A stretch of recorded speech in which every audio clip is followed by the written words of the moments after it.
When meeting me up tomorrow, bring one of his pictures. Mind you, it's not fetish, there's nothing fetish here. It's just a small help for married women. You cannot suffer with a man only for one small girl to come from nowhere and begin to enjoy everything.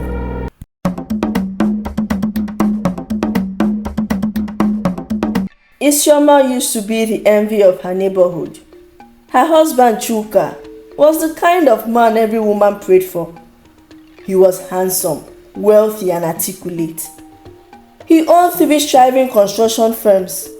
He took care of their children and never let Isioma lack anything. Clothes was a check, a fine car, check, monthly spa dates, double check. But behind the designer bags and weekend getaway, Isioma's heart was breaking. One evening, as she scrolled through Chuka's phone to help him transfer airtime, a WhatsApp message popped up. "Thanks for the other night, baby. I can still feel your lips on my neck. I miss you already."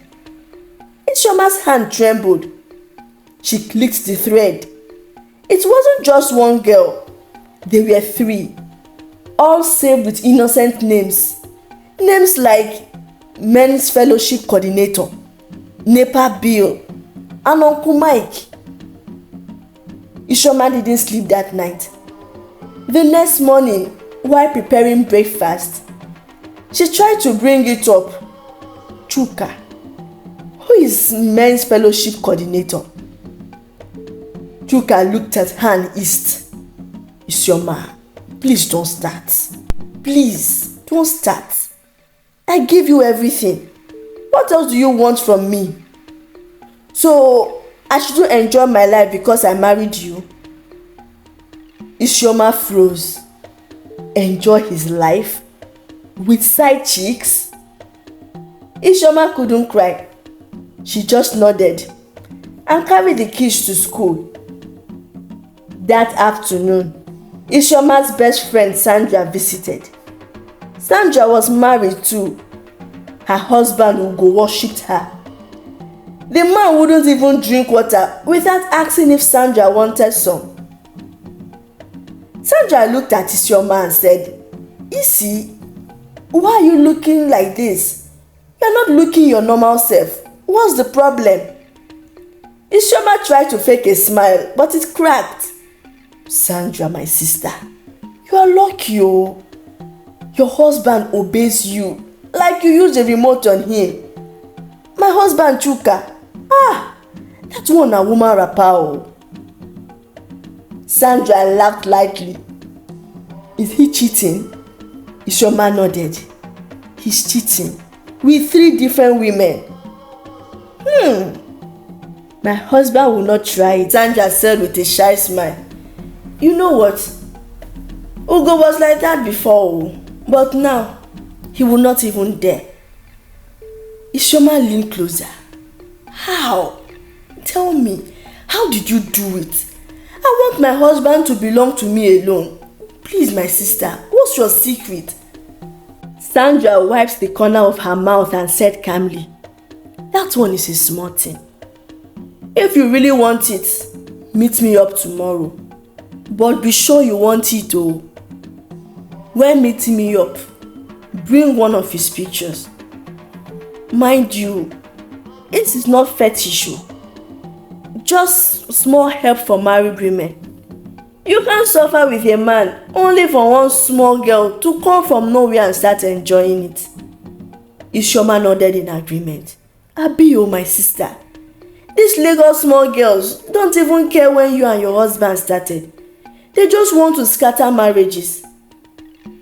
Sandra went ahead to tell Isioma to please wear white clothes when coming. The next day, Isioma and Sandra arrived at a prayer house, painted all white. Everything in the house was white. There were red, yellow and even black candles in front of a white bowl in the compound. An elderly woman sat outside peeling bitter kola. "Welcome," she said before they even greeted.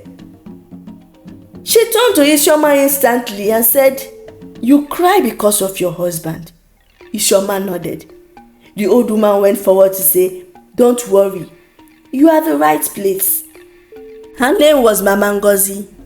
She led them inside, a small room with all sorts of wooden images, and a wooden stool in the center.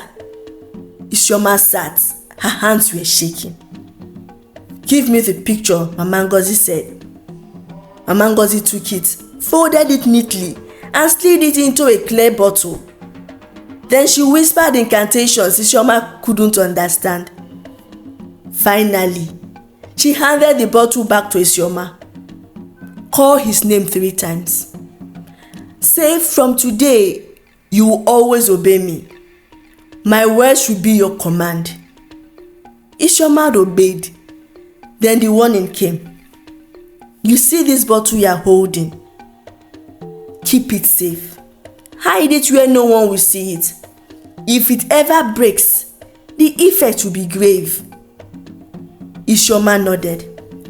The women appreciated the prophetess with a huge amount of money and left. The change was instant. That night, Chuka cooked dinner, apologized, and even gave Isioma a foot massage. Within a week, he was obeying every word. If she said sit, he sits. If she said dance, he danced. The children called them lovebirds. For the first time, Isioma felt powerful. She posted couple pictures online, and her comments flooded with messages like, God when, beautiful couple, couple goals. But by the 8th month, the sweetness began to sour. Chuka will follow her everywhere. He will follow her into the bathroom. Let me wait for you, my love, he said, standing by the door. Chuka refused to go to work unless she was with him. He insisted on going to her hair salon, even to the market. I don't want to be far from you, Chuka will say, his eyes wide with obsession. Isioma started to lose weight. He began irritating her. She needed her space. One afternoon, Isioma pretended to sleep just to have peace. Chuka sat beside her, stroking her face. I can't breathe without you. I belong to you forever. Fear crept into her bones. Was this what she really wanted? The next day, Isioma went to Sandra's house and complained. Please, Sandra, the obsession is too much. Is there any how they can reduce it? Sandra laughed. Was this not what you wanted? Isioma went further to say, please, or can I reverse it? Sandra's smile instantly vanished. Reverse? Who told you it can be undone? You wanted him. Now you have him all to yourself. The next day, Isioma rushed to Mama Ngozi's house, only to find the compound overgrown with weeds. A neighbor told her, Madam, the spiritualist died some months ago. Nobody lives here anymore. Isioma's heart pounded. She drove to a church the next day for prayers, but nothing changed. Her husband was glued to her like a second skin. She thought of destroying the bottle, but the warning echoed in her mind. If it ever breaks, the effect will be grave. So she kept it hidden, deep inside the wardrobe, wrapped with old wrappers. One Saturday morning, Isioma rushed to get stuffs in the nearby mall and forgot to lock her room door as usual. Her youngest child, 4-year-old Zikora, wandered into her bedroom, curious and playful. She opened the wardrobe looking for the chin-chin her mother hid from them a day before. Her eyes caught a shiny bottle hidden under wrappers. She pulled it out. She looked at it and whispered, Daddy's picture inside the bottle. She turned the bottle. Immediately it slipped from her hand and crashed. The bottle shattered into pieces. At that exact moment, in the kitchen, Chuka dropped the tray he was holding. He blinked once, twice. "Where am I?" he whispered. The hold on him was broken. Meanwhile, Isioma screamed aloud inside the shopping mall. She held her head, shaking violently. She started laughing uncontrollably, even crying. She ran out of the mall barefooted, shouting, "He's mine. He will never leave me. I bottled him. I bottled him." Other shoppers and passerby tried to hold her, but she scratched and beat everyone who came close. They collected her phone from her purse and called her husband. Her husband came, but on hearing the confession from his wife, he entered his car and left, leaving her at the mercy of strangers and some of her family members. The next day, Isioma was admitted into the psychiatric hospital. At the hospital, Isioma didn't stop shouting and mumbling, "Sit, stand, do as I say, dance for me, give me my bottle." She was even calling Sandra's name. Sandra, on hearing what had happened to Isioma, became so scared. She took her own bottle to a powerful man of God, explained everything to him, and repented for her wrongdoings. What's the moral lesson of this story? This story teaches that in love and marriages, manipulation is never the answer. True love must come freely, not through any control or spiritual shortcuts. The story also teaches that we should be careful where we seek help. Some advice can lead to destruction.